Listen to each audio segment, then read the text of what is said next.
Hey guys, welcome back to another video, and today I want to review Fallout 76 for you guys that maybe want it for Christmas, or you just want to see what the game is before you buy it. So I'm gonna be reviewing it. It's not really something I do normally, but I'm gonna give it a try. I might go for this type of genre for a little bit, because I'm just hitting out random topics on YouTube, and I thought this would be a good game to review, because it's new, it's not really getting good reviews, but to be honest, Fallout 76, in my opinion, is overall a pretty good game. And since I put well over 100 hours of gameplay into the game, I think I have a pretty thorough summary about the game's pros and cons. Um, I think it'd be good to go show you guys the pros and cons of the games, and basically like a before you buy type of video. First, I'm going to start out with the cons. Now, I've been playing Fallout 76 since the very first PS4 beta, and of course, since it's a beta, we all expected some bugs and glitches in the early build of the game. Some of these problems involved game crashes, major lag, and sometimes invincible enemies. But like I said, since it was a beta, we all expected it. It wasn't nothing new. Like most betas, they're there to find out and fix glitches for the final build of the game. However, that never really happened. You see, the game as it is right now is extremely buggy. I mean, there's tons of glitches, and I'm still finding glitches almost a month after its release, and I feel like I'm still playing a beta.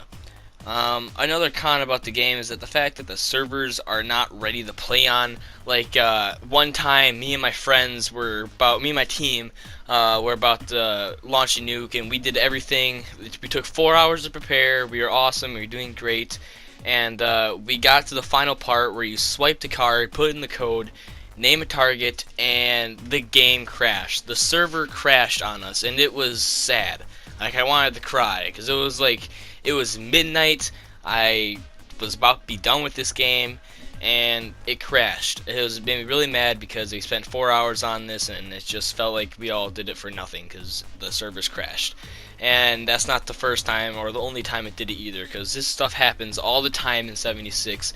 Like I said, I still feel like I'm playing a beta because the servers aren't really ready to play on, and this shouldn't be happening in the final build of the game. This should all be beta type stuff that should be happening, maybe even alpha stuff. But yeah, I feel like some of the glitches should have been fixed after the beta. But I will be touching on some topics after I get done with my cons. But yeah, but I know that the game is still like a newborn baby in the gaming universe, and it's just now taking its steps to fix the problems. However, I think this should not be happening in the final build of the game. Like I said, I mean, to be honest, still feels like I'm playing a permanent beta. Another thing that Fallout 76 fails to do is start the game and teach, so Fallout 76 fails to teach you the game while giving you main quest lines. I mean, it's really confusing within your first hours of gameplay. I mean, it really takes you about 5 hours to get into the game, because to be honest, at the beginning you have to do all this stuff like the water transplant. Like, it's teaching you that, hey, you need water and food, while throwing a whole bunch of main quest things in your face, and you just get confused because you go to your Pip-Boy and you got like 5 main missions you gotta do, and you don't know what one to focus on. Now, I think that's something that they should probably resolve. Maybe do it one quest at a time, kind of like Fallout 4. Just kind of make the quest more organized, because I mean, the quests right now are kind of just scramble all over the place, and you don't really know what to do. My final con I have to say about this game is that it has a feeling of emptiness. Like, now what I say by emptiness, I mean, like, you just get that feeling when you're playing the game that nothing that you do really matters. And I kind of feel that all the time, because Fallout 76, it's unique in its own way, but it's not unique in a Fallout way. You see, Fallout is known for its original NPCs and its dialogue options, but Fallout 76 just ripped that all apart. Like I said, or I didn't say this, but Fallout 76 is completely different from any of the other Fallouts. Fallout 76 is a completely multiplayer MMO. It's a weird game to play compared to the other ones, but it's just like, it feels empty because there's supposed to be NPCs in the game, in a Fallout game, of course, which I kind of disagree why they took them out, because the decisions you make and the faction you join, you know, all the decisions you make just feel pointless because you're not affecting any people, because there's no people in Appalachia to affect. I mean, this game just lacks to feel like a Fallout game. It's more like a Destiny type of grind survival type game, and I think it just kind of removes the personality of the Fallout and just gives it its own kind of look. Like, I think Fallout 4 mastered it perfectly. Like, if they did online and somehow mixed, the NPCs and the unique dialogue options with it, that would be great. But I just feel like just adding online, the only actual people that you see are real people. I don't really like that. I think they should just go back to its roots and unique dialogue options, which is one of the key elements and key ingredients to making a Fallout game, along with NPCs. That's basically all the cons I have for the game, but I have some pros about the game. Now, like I said, Fallout 76 is my favorite game right now. Like I said, I put over 100 hours into the game, and it's been out for almost a month right now. And yeah, so right now I'm going to be talking about the good and the upcoming. Okay, so one factor that I love about this game is its multiplayer and how well it is put together. Now, this multiplayer is put together like really good because there's always people to have fun with, always people to to play, and Fallout 76 really answers the question, what if Fallout 4 was multiplayer? Now, the multiplayer was fun because there's always people to play with, just like other Fallout titles. In this game, it's okay, hold on. There's always people to play with, and just like other Fallout titles, it always gives you something to do. The game always makes sure you are always busy and you're never bored. And that's why I've invested over 100 hours into this game, is because, well, it's good, it's addicting, it keeps you going. Some people may disagree with that, but then again, this video is mostly my opinions. If you want to disagree with me, go ahead.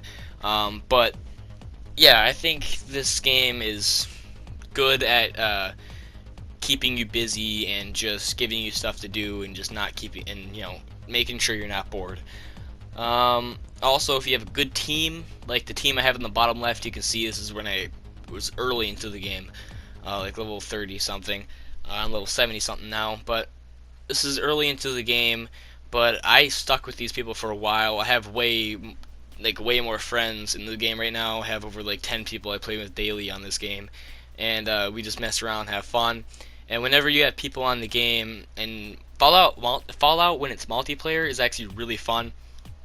It's not, you might think that it's easier to do stuff, but trust me, it's not, because when I'm in a team with a level 94 person, the enemies will start spawning at his level, making it harder for me to kill and harder for the 94 to kill, so he's not just killing level 4 things and just picking them off one by one, which is really fun because it actually gives you a challenge, and you also got a team to play with and share stories with. But another thing I like about the game, another pro about the game, is its camp system. Now, the camp system is really good because, I mean, it gives you a sense of accomplishment when you got your camp all the way up. Right now, mine's on a cliff, has a farm on the bottom, it has a nice old house with a balcony, and it's just an overall good thing, because what the campus actually does is gives you a place to build your stuff, craft, and do whatever you want, and just hang out to prepare for what you're gonna do, or just think what you want to do. And just maybe just relax if you want. Also, I can also guarantee you that more people are building in Fallout 76 than they ever were in Fallout 4 because of the camp system. Now, that's almost like complete obvious, because me personally, I never really played. I've played Fallout 4 like a lot, but I personally never really built in that game. Now, I built on like one settlement, and that was Sanctuary, but I never really built and took my time to actually do good. But in Fallout 76, you're kind of forced to do it, and I like that because it gives gamers that sense of, hey, you need to get this done, and when you get this done, you'll end up using it in the long run, and I really like that. Now, another reason why one may like Fallout 76, and I do myself, is because, well, Bethesda cares about it. Bethesda knows that the community is huge and they just love this world that they have connected to and created with the fans. But at first release, they knew, oops, we screwed up. But they had a update before. I don't know what it was really about, but I know that it was a huge update. Like, I'm not saying like it didn't do really nothing to the game. It was basically just fixing glitches and stuff. But really, what happened is the fact that people got mad because the patch itself was bigger than the game. Like, the patch was over 100 gigabytes for just a little bit of just patching up some bugs and glitches, and people just got outraged by that and thought it was really dumb. Now, there is an update coming out tomorrow, as when this video comes out on November 4th, 2018. Or not November, December 4th, 2018. There is new patch notes for the patch that is coming out, and you can tell that Fallout really cares about their community because of this. But I'm gonna read some of the patch notes to you with user interface. Plus, there's tons more. There's tons more than I'm reading right now. There's just too much to read in this video. AFK players will now be disconnected from a game world after 10 minutes of inactivity and will be prompted within 1 minute before being kicked. So this will actually help a lot because if you ever played Fallout 76, you will one day encounter the fact that, hey, your friend is in a session that's full, you should probably get out of there or just find a new one. But in this case, if there's an AFK player, they'll be able to get kicked out, and then you can join and get more room for you. Now, the Atomic Shop on PC cursor position will no longer be disjointed from clicks in the Atom Shop while using 16:10 resolutions. Enemies, red crosshairs and enemy health bars will no longer persist on screen with an enemy is no longer in view. I'm sorry, I messed up on that. So if the enemy is not in view, the crossbar or the health bar will not be up there. Localization, subtitles will now appear correctly and English voiceover will play for game clients and in languages that do not have their own localized voiceover when listening to the holotape or interacting with robots. Pip-Boy fixed an issue that could cause duplicate data to appear on the Pip-Boy stat and effects interface. Respawn, dying while severely overcumbered will no longer remove all map markers when attempting to respawn. Instead, the player can now respawn at the nearest discovered map marker, which is really good because this is a really big pet peeve of mine. But whenever I want to do something in Fallout 76 and I die over encumbered, because I'm mostly over encumbered, what happens is that I die and I have to go respawn back at Vault 76, which is miles away from where I died, and it's just a pain. But quest tracker. Quest objective notifications will no longer appear for inactive quests immediately upon connecting to the world. That's a really good thing. I appreciate that. Thank you, Bethesda. But one more thing I want to say is that they're also increasing the stat box size. Now, I forgot to put that in the I didn't read it, but I forgot to say that right now.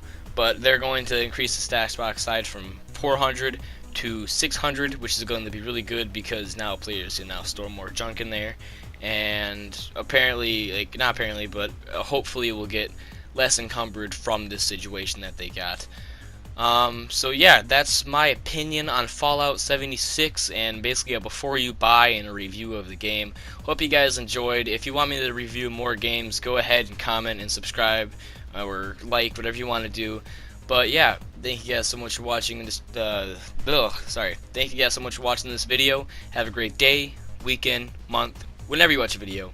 Goodbye.